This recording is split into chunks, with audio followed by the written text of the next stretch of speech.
Assalamualaikum warahmatullahi wabarakatuh. Perkenalkan, saya Yusran Wisnu Sarifuddin dengan NIM 3411201101. Baik, kali ini saya akan mempresentasikan tugas komputer di masyarakat mengenai sejarah komputer, Green ICT, dan Green Hardware. Langsung yang pertama, yaitu sejarah komputer. Nah, komputer ini terjadi dalam 5 generasi. Kita mulai dari yang pertama, sejarah komputer generasi pertama. Awal mula komputer generasi pertama pada masa Perang Dunia Kedua. Negara-negara yang terlibat berlomba mengembangkan komputer untuk memanfaatkan potensi strategisnya. Ini mempercepat kemajuan teknologi komputer dengan pendanaan yang meningkat pada tahun 1941. Konrad Zuse dari Jerman menciptakan Z3 atau Z3, komputer yang dirancang untuk desain pesawat dan peluru dikendali. Di sisi lain, Inggris berhasil menyelesaikan Colossus, komputer pemecah kode rahasia, untuk memecahkan kode Jerman. Di Amerika dan kontribusi Howard H. Aiken di Amerika, Howard H. Aiken bekerja sama dengan IBM untuk menghasilkan kalkulator elektronik Mark I untuk Angkatan Laut Amerika Serikat. Meski lambat dan kurang fleksibel, Mark I dapat melakukan perhitungan dasar hingga kompleks. Lalu ENIAC dibuat dengan kerjasama pemerintah AS dan University of Pennsylvania, menjadi komputer serbaguna yang bekerja 1.000 kali lebih cepat dari Mark I. Arsitektur von Neumann dan UNIVAC satu, John von Neumann bergabung dengan tim University of Pennsylvania dan mendesain EDVAC dengan memori untuk program dan data memungkinkan komputer untuk melanjutkan pekerjaan setelah berhenti. Arsitektur von Neumann yang dia rancang menjadi dasar teknik komputer selama 40 tahun ke depan. UNIVAC satu, komputer komersial pertama yang menggunakan arsitektur ini, berhasil memprediksi kemenangan Dwight D. Eisenhower dalam pemilihan presiden tahun 1952. Ciri khas dan tantangan komputer generasi pertama memiliki ciri khas penggunaan tube vakum dan silinder magnetik untuk penyimpan data yang membuatnya berukuran besar. Instruksi operasi dibuat spesifik untuk tugas tertentu, membuat komputer sulit diprogram dan membatasi kecepatannya. Namun pencapaian ini menjadi langkah penting dalam evolusi komputer yang kita kenal saat ini. Berikutnya, sejarah komputer generasi kedua. Gambarnya seperti di samping. Era transistor mengubah lanskap komputasi generasi kedua komputer yang dimulai sekitar tahun 1956, menandai peralihan penting dari penggunaan tabung vakum ke transistor. Penemuan transistor pada tahun 1948 berperan besar dalam revolusi ini, memungkinkan komputer menjadi lebih kecil, lebih cepat, lebih dapat diandalkan, dan lebih hemat energi. Superkomputer dan bisnis pada masa ini, superkomputer seperti IBM Stretch dan Sperry Range Large dikembangkan untuk kebutuhan laboratorium energi atom, mampu menangani data dalam jumlah besar. Meskipun mahal dan kompleks, mereka membuka jalan bagi komputer generasi kedua yang sukses di bisnis, universitas, dan pemerintahan. Bahasa assembly dan fleksibilitas komputer generasi kedua menggantikan bahasa mesin dengan bahasa assembly yang menggunakan singkatan untuk menggantikan kode biner. Ini memberikan fleksibilitas yang meningkatkan kinerja dan memudahkan pemrograman sehingga memungkinkan komputer untuk melakukan berbagai tugas seperti mencetak faktur dan menghitung gaji. Pengaruh pada industri piranti lunak. Era ini juga melihat munculnya industri piranti lunak dengan bahasa pemrograman seperti COBOL dan Fortran yang memudahkan pembuatan program. Karir baru dalam pemrograman dan analisis sistem muncul menandai awal dari era digital yang kita kenal saat ini. Berikutnya ada sejarah komputer generasi ketiga. Walaupun transistor dalam banyak hal mengungguli tube vakum, namun transistor menghasilkan panas yang cukup besar yang dapat berpotensi merusak bagian dari indera komputer. Batu kuarsa atau quartz rock menghilangkan masalah ini. Jack Kilby, yaitu seorang insinyur di Texas Instruments, mengembangkan sirkuit integrasi IC, yaitu IC itu adalah Integrated Circuit di tahun 1958. IC mengkombinasikan 3 komponen elektronik dalam sebuah piringan silikon kecil yang terbuat dari pasir kuarsa. Pada ilmuwan kemudian berhasil memasukkan lebih banyak komponen-komponen ke dalam satu chip tunggal yang disebut semikonduktor.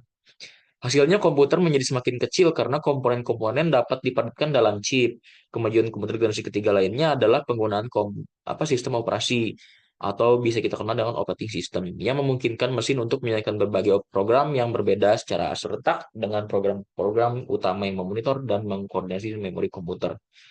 Nah, berikutnya kita masuk ke sejarah komputer generasi keempat.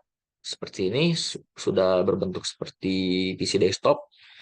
Pengembangan teknologi sirkuit dan komponen elektronik telah membawa revolusi dalam dunia komputasi dari large scale integration atau LSI pada tahun 1980-an hingga ultra large scale integration atau ULSI yang memungkinkan chip menampung jutaan komponen. Ukuran dan harga komputer telah menurun secara drastis.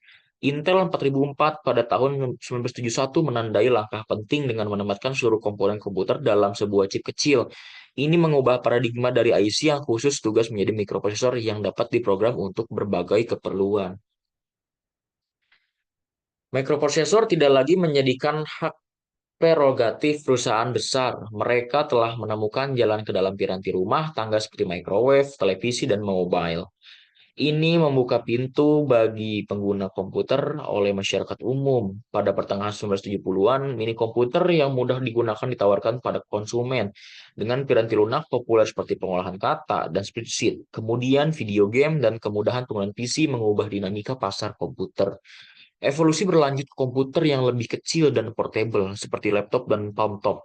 Kompetisi antara IBM PC dan Apple Macintosh membawa inovasi dalam sistem operasi dan antarmuka pengguna. Seiring dengan kemajuan ini, jaringan komputer menjadi populer, memungkinkan berbagai informasi dan kerjasama elektronik antar komputer. Dengan pengembangan teknologi seperti Local Area Network atau LAN, jaringan tersebut dapat mencakup area yang luas. Untuk komputer generasi kelima merupakan bidang dalam tahap perkembangan yang sangat muda. Salah satu contoh imajinatifnya adalah HAL 9000 dari novel 2001, tahun 2001 oleh Space Odyssey, berjudul Space Odyssey, karya Arthur C. Clarke yang menampilkan kemampuan kecerdasan buatan atau AI, artificial intelligence, untuk berinteraksi dengan manusia menggunakan masukan visual dan belajar dari pengalaman. Meskipun realisasi HAL 9000 masih jauh dari kenyataan, beberapa fungsinya sudah terwujud dalam beberapa komputer dan ini saat ini seperti kemampuan menerima instruksi lisan dan menerjemahkan bahasa asing. Kemajuan dalam desain komputer dan teknologi, terutama dalam promotion paralel dan teknologi superkonduktor, membawa harapan untuk menciptakan komputer generasi kelima yang mampu mengkoordinasikan banyak CPU dan meningkatkan kecepatan informasi. Meskipun proyek-proyek di bidang ini telah diikuti dengan kontroversi, berhasilnya proyek komputer generasi kelima bisa membawa perubahan paradigma dalam komputasi global. Untuk contoh komputer generasi kelima ini bisa kita lihat di gambar yang tertera. Seperti ini, ada laptop, ada tablet, ada PC, di mana sudah lengkap mobile generasi kelima ini. Nah, berikutnya kita masuk ke pembahasan Green ICT dan Green Hardware.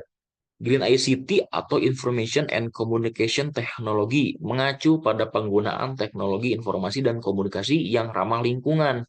Hal ini penting untuk diantaranya pertama mengurangi konsumsi energi dan emisi gas rumah kaca dari industri ICT, kedua melestarikan sumber daya alam dan melindungi lingkungan, ketiga meningkatkan efisiensi dan daya tahan infrastruktur ICT.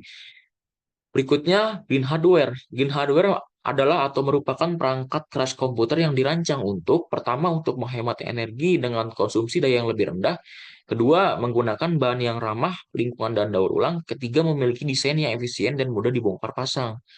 Beberapa contoh dari Green Hardware diantaranya adalah pertama server hemat energi dengan teknologi pendinginan inovatif, kedua laptop dan perangkat mobile dengan konsumsi yang daya rendah, ketiga pusat data yang dioptimalkan untuk efisiensi energi.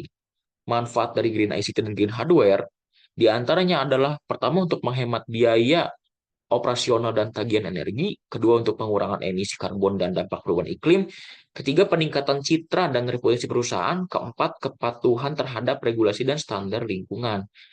Kesimpulannya adalah dari Green ICT dan Green Hardware, yaitu solusi penting untuk mewujudkan industri teknologi yang berkelanjutan. Dengan kita menerapkannya dapat membantu melindungi lingkungan dan membantu masa depan yang lebih hijau. Terima kasih, sekian yang dapat saya sampaikan. Kurang lebihnya mohon maaf. Wassalamualaikum warahmatullahi wabarakatuh.